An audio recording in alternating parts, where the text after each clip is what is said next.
प्यारे देशवासियों, नमस्कार। एक बहुत बड़ा सवाल है, मैं 140 करोड़ लोगों से आप सबसे पूछना चाहूँगा। केंद्र सरकार ईडी, सीबीआई, इनकम टैक्स इनको एक टूल के तौर पर इस्तेमाल कर रही है, यानी सामने वाले को डराने के लिए, दबाने के लिए, कमज़ोर करने के लिए ये इन तीनों चीज़ों का इस्तेमाल कर रही है। टूल के तौर पर ये उनका हथियार है, यानी सीबीआई, इनकम टैक्स और ईडी का इसके लिए इस्तेमाल नहीं हो रहा है कि जो देश में कहीं भ्रष्टाचार हो उसको ये लोग पकड़ें, उसके लिए नहीं है। केवल ये उसको पकड़ने के लिए, उसको खरीदने के लिए हो रहा है। ताज्जुब की बात है, यानी ईडी के जो छापे लग रहे हैं, सीबीआई के या इनकम टैक्स के जो छापे लग रहे हैं, क्या वो भ्रष्टाचार मतलब ख़त्म करने के लिए, भ्रष्टाचारी को पकड़ने के लिए है या उस भ्रष्टाचारी को खरीदने के लिए है? ये छापे आप गहराई से अगर सोचेंगे, पिछला जो भी तजर्बा हमारा 8 साल का रहा है, इस पर आप गहराई से अगर विचार करेंगे तो ये छापे भ्रष्टाचारी को पकड़ने के लिए नहीं है, बल्कि भ्रष्टाचारी को खरीदने के लिए हैं। क्योंकि इनको मालूम है वहाँ पर विरोधियों की सरकार चल रही है और इस भ्रष्टाचारी की एक कमज़ोर नस है कि उसके ऊपर कभी भी उसको सजा वजा मिल सकती है, उसके खिलाफ कोई कार्रवाई हो सकती है। इसलिए सरकार अपने टूल का इस्तेमाल करते हुए, अपने हथियार का इस्तेमाल करते हुए, जैसा भी केस होगा ईडी, इनकम टैक्स या सीबीआई को, उसके दरवाजे पर भेजती हैं और उसको वो चेतावनी दे देते हैं और वो आदमी फिर बिकने के लिए तुरंत तैयार हो जाता है। तुरंत तैयार हो जाता है, आप आत्मसमर्पण करके बिकने के लिए तैयार हो जाता है और मुंह मांगी उसको कीमत भी मिलती है। देखिए, एक तो भ्रष्टाचार किया था, उसको डर था, भय था कि कभी पकड़ा ना जाए, कभी तुझे सजा ना हो जाए। और यहाँ दूसरा भ्रष्टाचार और उसको हो गया है, उसके साथ हो गया कि उसको खरीद लिया गया। तो इसने पता नहीं सैकड़ों करोड़, हज़ारों करोड़, जिस टाइप का भी केस होगा उतनी उसकी बोली लग जाती है, उतनी उसकी कीमत लग जाती है और उसको वो मिल जाता है। तो पहले से भ्रष्टाचारी था, अब उसने अपनी ही कोई कीमत लगवा दी और उस कीमत को वसूल कर लिया। ये दूसरा भ्रष्टाचार होगा। और वो सरकार जो एक भ्रष्टाचार पहले से इसके खिलाफ था, उसको पकड़ने के लिए भेजा है, मतलब नाटक जो किया वो पकड़ने के लिए किया है, लेकिन उस भ्रष्टाचार को उन्होंने और बढ़ा दिया, उसकी 1500 करोड़ रुपए की कीमत और लगा दी है। तो क्या ये केंद्र सरकार सत्ता में रहने लायक है? शर्म आनी चाहिए ऐसी सरकार को, और शर्म हम लोगों को आनी चाहिए, एक्चुअली देशवासियों को, कि हम ऐसी निकम्मी और गैर जिम्मेदार सरकार को बर्दाश्त कैसे कर रहे हैं, कैसे बर्दाश्त कर रहे हैं, जो जिस दिन से आई है उस दिन से भ्रष्टाचार में लीन है। आप चारों तरफ नज़र उठाइए, देश में कहाँ कहाँ सरकारें नहीं गिराई इन्होंने। जहाँ भी मौका मिलता है, सबसे पहली बात तो ये ईवीएम से चुनाव जीतते हैं। ईवीएम मशीन में इन्होंने पूरी सेटिंग कर रखी है, जितने वोटों की ज़रूरत है उसी हिसाब से बटन दबाए जाते हैं और इनको उतनी वोट या उतनी सीटें मिल जाती हैं और इनकी सरकार बन जाती है। कहीं किसी कारण से कुछ सीटों की कमी रह गई, किसी वजह से गलती से, या ईवीएम में सेटिंग हो नहीं पाई प्रॉपरली, या गलती से कुछ गलत सेटिंग हो गई और इन्हें कुछ सीटों की कमी रह गई है, तो ये विधायक या सांसद को खरीदने में भी माहिर हैं। ये इतने बड़े व्यापारी हैं, आपको ग्लोबली कहीं भी ऐसा जो व्यापारी नहीं मिलेगा, ऐसा कलाकार दुनिया में आपको कहीं नहीं मिलेगा। इतने ख़तरनाक लोग आज बीजेपी में हैं। ज़्यादातर लोग बीजेपी में इसी किस्म के हैं कि वो भ्रष्टाचार में लिप्त हैं, लेकिन वो क्योंकि इनके पास वॉशिंग मशीन है उसको शुद्ध कर देती है, तो इसीलिए लोग वहाँ पर शुद्ध हो गए हैं।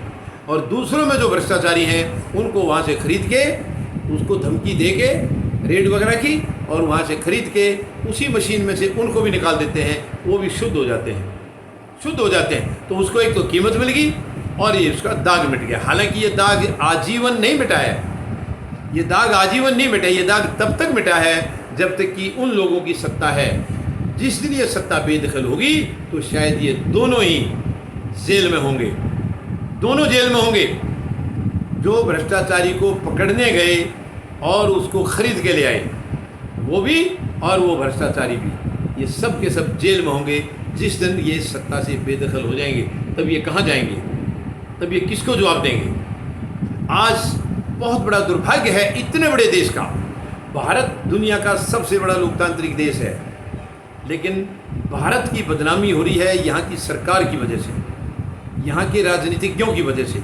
इनकी इतनी छोटी सोच है, इतनी घटिया सोच है राजनीतिज्ञों की कि ये हर जगह लूट चाहते हैं, हर जगह बेईमानी चाहते हैं, हर जगह चाहते हैं धांधलेबाजी।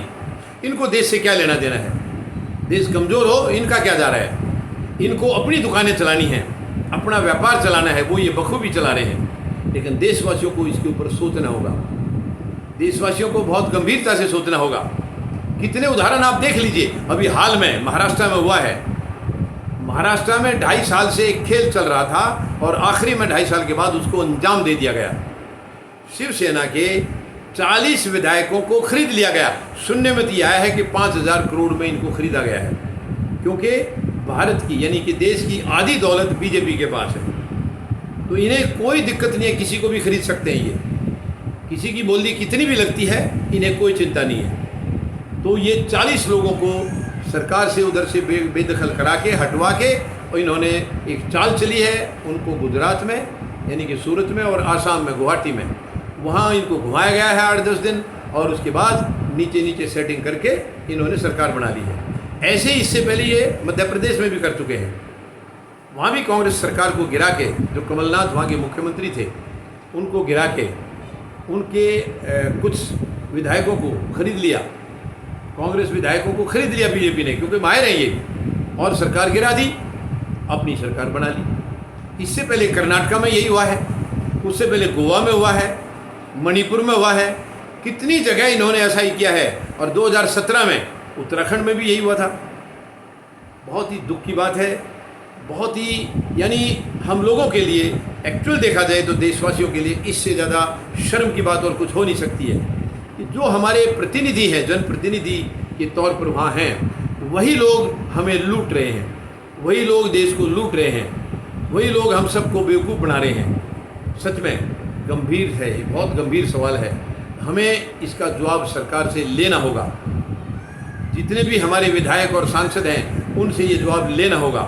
आखिर वो जनप्रतिनिधि बन के किसके लिए बैठे हैं? क्या देश को लूटने के लिए? क्या एक निकम्मी सरकार को साथ देने के लिए?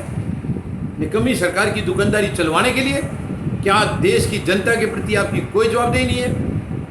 सच में ये बहुत ही गंभीर विषय है, बहुत गंभीर विषय है, और हम सबको इसके ऊपर गौर करनी होगी। बहुत मतलब गंभीरता से इसके ऊपर विचार करना होगा।